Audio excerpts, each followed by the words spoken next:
Boa noite. Hoje nós iremos dar início aí à nossa aula no processo de otimização.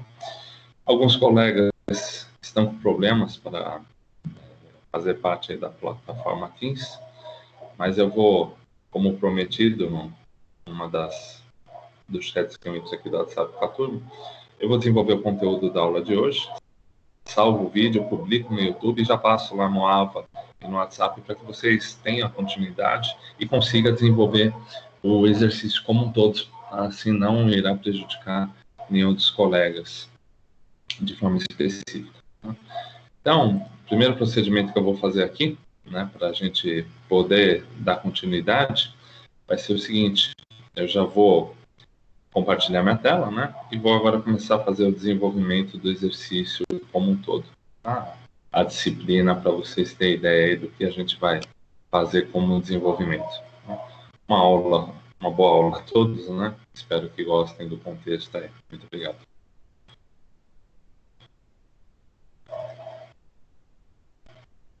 Pois bem, então, na aula da semana passada, um dos primeiros itens que eu pedi para que vocês abaixassem de forma específica foi um aplicativo chamado Champ. Para que serve o aplicativo Champ? O Champ ele permite você fazer com que a sua máquina se torne um servidor de serviços. E com esse servidor de serviços você pode subir junto o seu banco de dados. Então, a vantagem de você ter um Champ, um LAMP, um AMP, é que você consegue subir um servidor local e nesse servidor local você consegue pôr aí o seu banco de dados. Na semana passada, nós criamos aqui um banco de dados chamado UniBTA e eu costumo desenvolver todo o banco de dados, todo o conteúdo dele, fazendo fonte sempre na unha. Por quê? Vocês estão vendo otimização de banco de dados. E otimização de banco de dados, na verdade, são todos os processos de consultas que você vai desenvolvendo aí e que ele vai te dando esse retorno de forma mais específica, mais rápida, Então, conforme o tipo de consulta que você vai desenvolvendo, o seu banco de dados ele vai perdendo aí desempenho, ele vai perdendo a otimização. E o nosso principal objetivo é fazer com que você desenvolva todo fonte seu, criando os códigos fontes de forma específica em SQL puro. Assim você não fica dependente das plataformas e painel de controle conhecido por SGBD. Então eu vou aqui já criar um arquivinho à parte para auxiliar na gente. Então, primeira coisa, o que é o tal do SGBD? Todo mundo fala, o que é o SGBD? O SGBD nada mais é do que um sistema de gerenciamento do banco de dados. Então, ele é o painel de controles do banco de dados. Então, como a gente estava vendo lá na nossa aplicação aqui, no PHP-MyAdmin, que é o painel de controles do antigo MySQL, conhecido hoje por MariaDB. Então, essa é a estrutura do nosso banco de dados. Então, a primeira coisa que a gente fez semana passada, a gente fez aí a criação do database, depois a gente fez a criação de uma tabela, depois eu ensinei como fazer para criar um insert, tudo na unha, depois como fazer o backup automatizado, tudo em SQL. Então, a gente vai dar uma averiguada rapidamente nesse conteúdo, para ir dando continuidade aí nos novos processos em questão. O importante é a gente dar continuidade em todo o processo de forma específica, ok? Bom, então, primeira coisa que a gente vai fazer, de forma específica, deixa eu só responder aqui os garotos.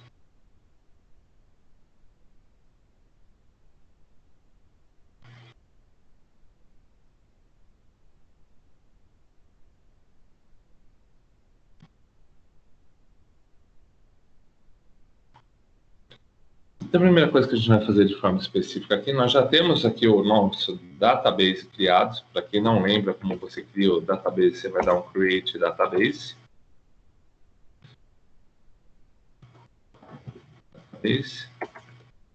E dentro do database você vai pôr o nome desejado. Então, eu tinha semana passada posto UniDTA. Como eu já tenho o database criado aqui, se eu for criar de novo, ele vai dar um erro falando que eu não posso criar o banco de dados porque ele já existe. Ok? Então, só para vocês entenderem, a primeira coisa que a gente sempre tem que fazer na estrutura como um todo é criar um database. Né? Criou o database, sensacional. Aí sim, a gente pode dar continuidade na plataforma. Tá?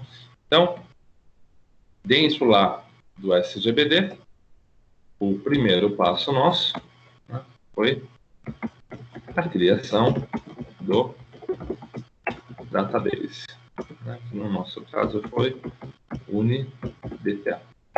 Segundo passo, a gente vai fazer aí segundo passo, a gente vai fazer a criação das tabelas de desenvolvimento. Né? Então, eu vou criar hoje, a princípio, duas tabelas específicas. Né? A primeira tabela que a gente vai criar vai ser a nossa tabela de alunos, como a gente fez semana passada, onde eu vou ter aqui o código do aluno, o nome do aluno, a idade do aluno, o gênero do aluno, a data de criação, a data de modificação do registro, antes da data de criação e modificação. Vamos pôr aqui também o e-mail do aluno. Nós fizemos aqui a criação dessa tabela de alunos, né, de forma específica. Nós vamos ver como é que cria essa tabela de alunos. Aqui nós vamos utilizar um campo int de 6. Vou pôr o campo como not null. Por que not null? Não adianta você ter vários campos no seu banco de dados, e esses campos trabalham com registro em branco. Registro em branco dentro de um banco de dados atrapalha muito no processo de otimização. Né? Então, quanto mais você conseguir ter aí um processo de otimização no seu banco de dados, ocupando todos os campos de forma específica, melhor vai ser o seu contexto. Tá? Ele vai ser aqui a nossa primary key. Ele vai ser também o auto-incremente. Ou seja, quando você for criar o campo aí de forma específica, esse campo já vai se auto-incrementando. Ele vai falar, esse é o aluno número 1, número 2, número 3, e assim sucessivamente. Depois, embaixo, eu vou utilizar um campo chamado varchar. O campo varchar é muito bacana, por quê? Porque ele faz o efeito chiclete. Ou seja, se eu tiver um nome cadastrado, José da Silva, o nome José da Silva tem 1, 2, 3, 4, 5, 6, 7, 8, 9, 10, 11, 12, 13 caracteres. Né? E eu estou utilizando um campo varchar de 40. O que ele vai fazer? Ele vai pegar, na verdade, esses 13 caracteres, vai gravar fisicamente, e o restante do campo, por ser varchar, ele automaticamente vai excluir. Isso deixa o banco um pouquinho mais lento, tá? Porém, você ganha em performance de espaço. Né? Porque a cada registro ele já vai calculando a quantidade de caracteres que você tem aqui dentro, ele grava a quantidade de caracteres que foi vinculado e o restante ele descarta. Tá? Então, você ganha aí em desenvolvimento como um todo, certo? O outro campo que a gente poderia utilizar seria o char, né, normal, ou o text. Mas o problema desses campos é que se eu ocupar somente 13 caracteres, o banco vai trabalhar com o restante dos caracteres em branco. Né? Então, aí você começa a perder performance de espaço no seu banco de dados. Tá? Então, eu vou pôr aqui que o campo também é um not null. Aí, na idade aqui do nosso usuário, eu vou pôr um int de 3, dá para o cara chegar pelo menos a 100 anos tranquilo. Também vou pôr ele como not null. Depois, aqui no campo de baixo, eu vou pôr o gênero, que vai ser também um varchar. E 16 caracteres, tá bom demais, para pôr aí masculino, feminino, e assim sucessivamente. Também vai ser um campo not null. Depois, embaixo, eu vou pôr agora o e-mail, que vai ser um campo também do tipo varchar. Vou pôr o e-mail com 60 caracteres, também not null. Né? E data de criação e data de modificação, eu vou deixar ele como date time. Tá? Ou seja, teve alguma modificação, a gente já vai saber porque vai estar no âmbito da primeira tabela. E depois a gente pode utilizar o arquivo de log do banco de dados. Como eu sei qual foi a data de modificação, utilizando o arquivo de log do banco de dados, você consegue fazer a detecção do registro como um todo. Bom, fiz a estrutura aqui, vou lá para a minha super tabelinha que a gente vai começar a desenvolver aqui dentro do banco de dados UniBTA. Então, percebam que eu cliquei aqui dentro para ele abrir a instância. E aqui o que eu vou fazer? Eu vou pôr o Create Table. Nesse Create Table, eu vou falar que eu estou confeccionando a tabela alunos. Vou abrir aqui o parênteses, vou pôr toda a codificação dentro, vou fechar o parênteses e agora vou pôr aqui as vírgulas. Por quê? Para cada campo que você vai criar, você vai adicionando aí a vírgula. No último campo não há necessidade de você pôr a vírgula, porque é um encerramento aqui da estrutura da sua tabela. Então, se eu mandar executar, automaticamente o banco levou 0,21 milissegundos para criar aí essa nossa super tabela, né, de forma espetacular. Bom, agora o que eu vou fazer? Eu vou fazer a inserção de alguns registros. Né? Eu quero fazer a inserção de registros na estrutura da minha tabela. E para fazer a inserção de registros na estrutura da tabela, a gente vai utilizar o comando insert. Né? Então, como é que eu vou fazer isso? Superlight. Vou clicar aqui no SQL, vou pôr aqui o insert table. Né? Então, vou inserir na minha tabela. Vou insert table, não, perdão. Insert into. Agora eu vou pôr o nome da tabela, alunos. Na base inferior, agora, o que eu preciso fazer? Eu preciso declarar todos os campos. Putz, cara. Eu esqueci quais são os campos que eu pus lá na estrutura da tabela. Se você esqueceu quais são os campos, não precisa entrar em desespero.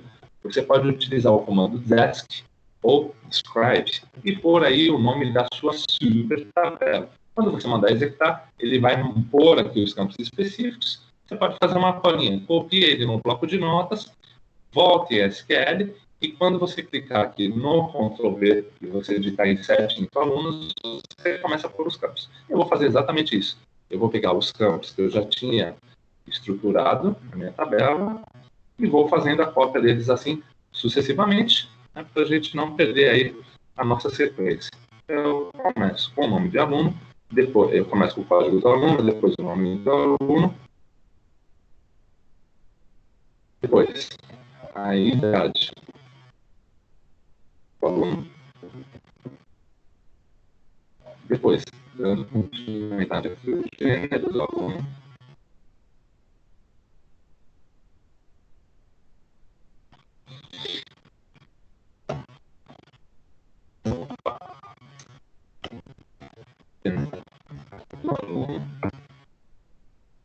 minha máquina de uma tabelinha só para ficar com mais emoção.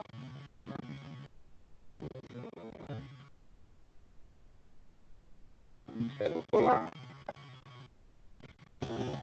O que aconteceu aqui com a dona Raimunda? Minha máquina delícia aqui. Vou apagar o comando insert e vou fazer o seguinte. Vou pegar aqui já como base a estrutura da nossa tabela. Vou dar um Ctrl+C. Vou vir aqui embaixo para fazer o insert into, o nome da tabela alunos, abre parênteses, dou um super Ctrl+V, pego aqui, abre parênteses não, né, os parênteses para embaixo. Então agora aqui eu ponho primeiro campo, segundo campo, depois terceiro campo, depois quarto campo. Como eu utilizei Not Null, se eu não pôr esses campos na hora de criar a tabela, vai dar problema. Então, por isso, a gente precisa agora declarar todos os campos aqui. Quinto campo, data de criação, e, por último, o nosso data de modificação. Fecho o parênteses aqui, descarto o restante ali, pego aqui, dou um super Ctrl+C, vou lá, dou um Ctrl+V, e agora eu vou adicionar aqui os valores, ou seja, eu vou adicionar os valores. Quando eu adicionar os valores aqui na estrutura da nossa tabela, você vai fazer o seguinte, você vai abrir aqui seu super sinal dos parênteses, e tudo que é numérico, né, a gente só põe um número na íntegra. Como eu estou utilizando o código do aluno como de forma específica auto-incremente, eu começo ele com 0. Poderia começar sem conteúdo ou poderia começar com ele nulo, né? Mas, se a gente for nulo, eu definir o campo como não nulo, ele já pode começar a dar efeito colateral, né? Então eu começo ele com 0. Ele vai preencher para mim automaticamente todo o conteúdo de forma específica aí, quando a gente estiver com ele já todo montado, né? Ou seja, todos os campos que são numérico, você põe o número na íntegra, todos os campos que são texto ou contenham caracteres especiais dentro da sua estrutura, você automaticamente vai deixar esse campo como representado em